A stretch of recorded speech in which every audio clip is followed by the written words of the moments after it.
Good afternoon. I am Andrea Chisholm with the Midday News. A special welcome if you're watching on onespotmedia.com. A member of the Jamaica Defense Force is in the custody of the Elletson Road Police after he was allegedly held with an illegal gun last night.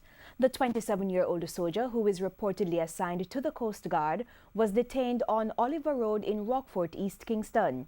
Reports are that about 11:45, members of the Kingston East operation team were on patrol when the soldier who was walking along the road was stopped and searched.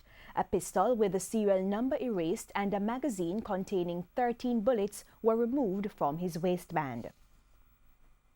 Defense attorney Christopher Townsend is this afternoon making a case for better quality surveillance cameras after two of his clients were freed of murder charges yesterday. This after the footage showing a fatal shooting 2 years ago was of a poor quality. TVJ's Krista Campbell has details. The case many thought would have been a slam dunk. The daylight murder of 22-year-old Connie Erskine at a gas station in Glendowan, St. James on September 23, 2016. The incident playing out on closed-circuit television CCTV camera. But on Wednesday, October 17, 2018, the men thought to have committed the act walked free.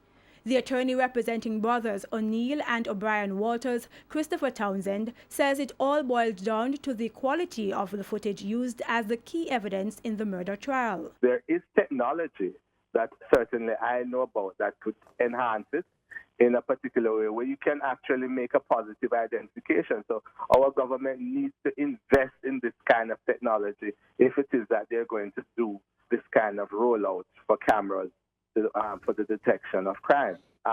We must not just only put up cameras, but put up good cameras so that we can effectively detect crime. And so when it is tested, you don't have this kind of problem. The Walters brothers were found not guilty after a no-case submission, as it was found that they could not be identified with absolute certainty by the witnesses, while other eyewitnesses gave conflicting evidence. Still, their attorney touted the importance of surveillance cameras in crime fighting. We don't have a system that accepts look-like. You must make a positive identification. So it can't look like the person, because we run the risk of an innocent person being convicted because they look like, say, for example, me. So one of the problems that they had is that one of the assailants was described as being of a certain height and portly, meaning that he's kind of stout, which would, of course, describe me. And, of course, I made that comment to the judge that anyone who is of that size and shape could have been identified as the assailant. And, of course, that would be wrong because we run the risk of convicting innocent persons. Krista Campbell, TVJ News. Additional charges have been laid against Damar Scott, the man accused of raping two American tourists at gunpoint at the Rio Reggae Hotel in St. James last month. He was questioned yesterday in connection with offences committed in Balaclava, St. Elizabeth in 2012. Acting head of the St. Elizabeth Police Division, Deputy Superintendent Leroy Minot spoke with our news centre last night. Damar Scott was interviewed and formally charged for burglary and rape, as also robbery with aggravation. In terms of his court appearance, that might be delayed. There are some other matters that Manchester has an interest in, and we will have to have discussions around that with Manchester in terms of determining when he goes to court. There are some matters I understand that might require ID parades. So from that standpoint, we have to be careful in terms of deciding on his court appearance. Mr. Scott was charged with rape and illegal possession of a firearm following the incident at the Rio Reggae Hotel. He was transferred to the St. Elizabeth Police after being remanded when he appeared before the St. James Parish Court last week. The Falmouth Police are asking the public to help them find a man who has been missing since Thursday, September 20. 23-year-old Matthew Peart was reported missing after he failed to show up for work. His mother, Angela Edwards Chambers, is very worried. He went to work on the Monday. He was off Tuesday, Wednesday. He was to report to work on the Thursday and the 2 o'clock shift. And they haven't seen him report to work, and upon calling, co-workers and the manager have been calling him, and the phone is going straight to voicemail. And then I found out, I got a call that he can't be contacted. Sergeant Wayne Wallace says the police have been following tips and printed flyers to find the young man. We also traveled through Saltmarsh into Goodwill, Adelphi, Moore Park, Orange, and Narni Town, where he was reported to have been seen a few days after. So we have done searches in the area all day on a Sunday, about 2 Sundays ago, but we have not found anything. People have said to us that they have seen him in the community before, and the investigation continues and the search. A family is homeless and 2 business places out of operation after a fire this morning. Eyewitnesses say about 7:15, thick black smoke could be seen coming from a section of Hanover Street in Spanish Town, St. Catherine. Dahlia Smith, a resident, told TVJ News what she saw.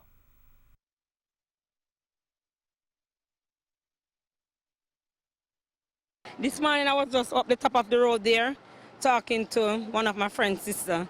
So when I look around, I saw a big thick smoke just flare up. And when the smoke flare up, I said to the child that I was talking to, oh, it look like over done a burnout, so. And then she said, no man, on a fire. I said, yes, a fire that.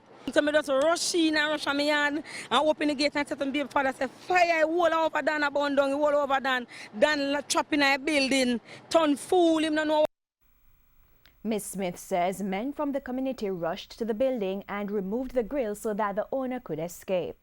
The Spanish Town Fire Brigade said the building housed the businesses and the house. We received this call at about 7:33 this morning and responded initially with 2 units. We then called an additional unit from Portmore to assist, and this is basically what you're seeing here. The fire was confined to the building. We managed to curtail the spread, and it is now extinguished. We are doing the cooling down operations, and the investigation has commenced. The National Water Commission (NWC) says it will take some time to fully restore regular water supply in Spanish Town, St. Catherine after a system shut down yesterday. The water treatment facility was shut down after bauxite waste from the Windalco-Ewerton facility got into the waterways. The National Environment and Planning Agency NEPA says it has not observed any visible environmental impact from the release of the bauxite waste. Senior Manager at NEPA, Richard Nelson, says a team from the agency visited the area to assess the entire river course.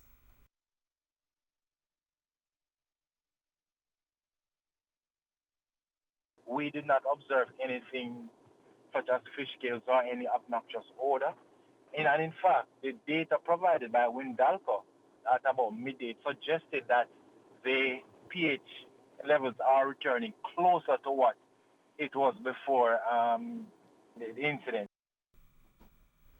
The bauxite waste was released into waterways close to Bindelos, Vanity Fair, the Charlemont Footbridge, and the Rio Cobra in St. Catherine. It gave the water a reddish-brown color.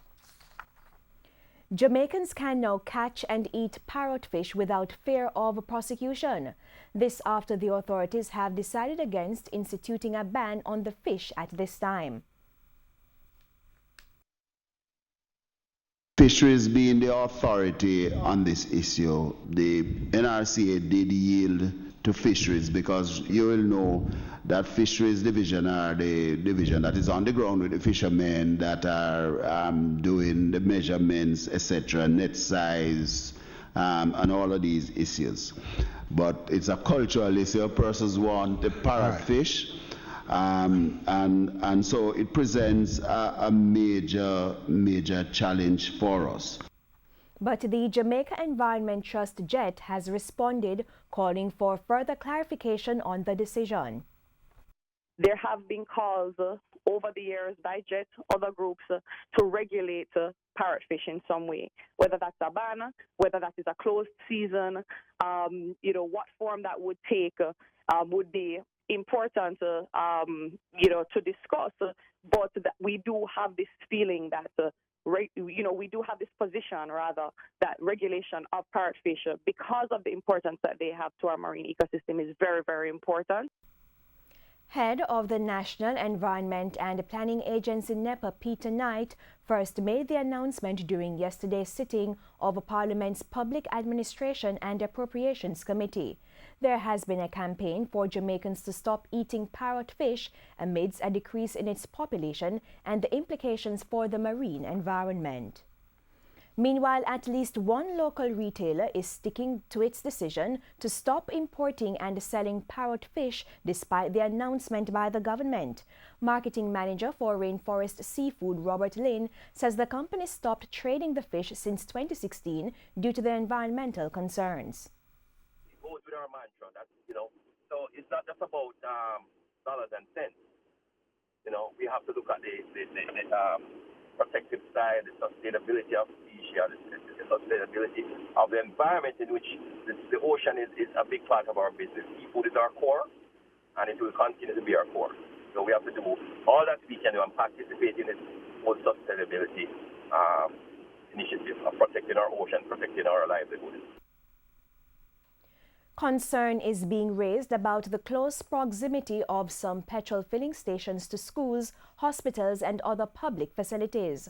Director General of the Office of Disaster Preparedness and Emergency Management ODPEM, Major Clive Davis, says this could present a serious challenge if there's an explosion. Speaking yesterday at the latest RGR Gleaner Group News Forum, he said it's part of the broader issue of land management. It is where we choose to put what structures, how these structures impact each other. I mean, show me a power plant in Jamaica that does not sit on the coast, sit on alluvial soil, exposed to liquefaction and also wave action from a tsunami. And so we have to, there's a deeper thinking that we have to enter into as we try to build a more resilient country. He said ODPEM has asked for a rationale for the placement of some petrol stations. I am concerned about some of the routes, especially now that petroleum tankers take to deliver their supplies. I'm concerned about the hours that they operate. It is a concern, and it's something that we are going to be even taking on a little bit more now. So you need to have some discussions with the trade? We have to, with the trade and in concert with the Jamaica Constabulary. And in sports, following yesterday's World Cup qualifying victory from Jamaica's female senior football team, Prime Minister Andrew Holness says he's securing more funding for them as well as the national netball team.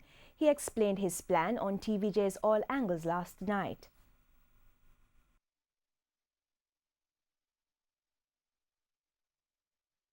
There is a general imbalance where the government expenditure as it relates to funding the female teams generally versus the male teams. I had the netballers come and pay me a courtesy call, and it was the same complaint.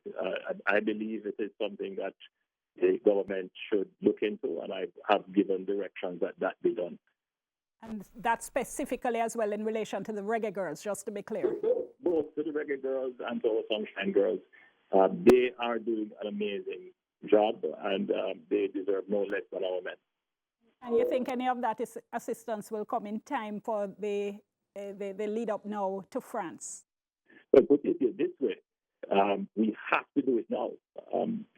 We can't afford our team to be embarrassed having worked so hard in the preliminaries. So we will have to ensure that they are properly funded. Jamaica's Reggae Girls played Panama last night to an exciting 4-2 penalty shootout victory, securing their spot for next year's World Cup to be held in France. In the meantime, Sport Minister Olivia Grange says millions of dollars had been set aside to help the Reggae Girls in the event that they qualified for the FIFA Women's World Cup. I had committed $5 million to them in going to the qualifying matches. And now that they have qualified, we're going to sit down with the JFF and we're going to work through the numbers and ensure that whatever they need and the support that they need, they will get. And that's the Midday News. I'm Andrea Chisholm. Do remember to join us at 7 for the Primetime News Package. On behalf of the news, sports, and production teams, good afternoon.